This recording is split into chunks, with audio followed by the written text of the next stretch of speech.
part of the reason why they suppress my videos, they change my image and voice and my look, because it doesn't take very long for a nerd, especially if they're a doctor, to figure out that if you play cards every day, or you're a mechanic, or you're some kind of craftsman, you're not really cultivating brain power and intelligence, or you're a scientist, whatever. Okay, but if you do martial arts strikes, okay, on the highest level with righteousness in mind, if you don't do it in the divine order with righteousness, what are you doing, right?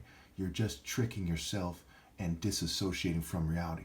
So you'll do cool moves, you'll outmaneuver people, but you're not really becoming more intelligent. Morality, more reality, more intelligent in reality. Okay, so it's immoral for them to cheat me.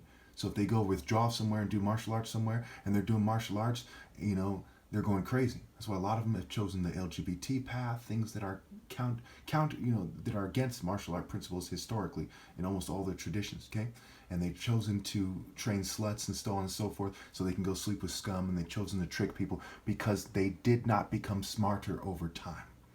Okay, and a lot of these people are from families that didn't even do martial arts before. Okay, pretty straightforward.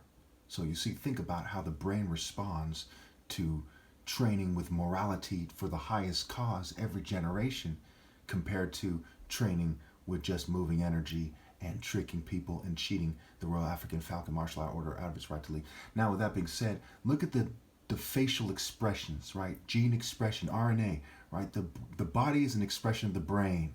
Okay, so what kind of a body and brain does a bird have? Does a leopard have? Does a turtle, etc.? Right? It's a form of expressing the brain.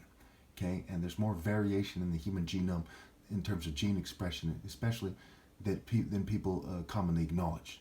Okay, and they're reducing that to some degree, I imagine, by breeding the way they are, with an emphasis on the white and Jewish patriarchal lines, kind of replacing a lot of lines in the world.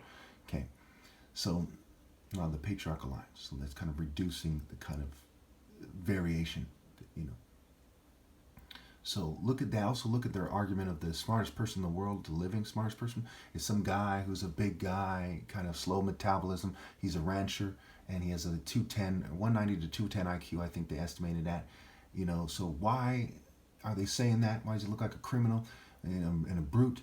Because they're stupid, right? And he kind of resembles Zeus in some pictures to some degree. There's something there. Okay.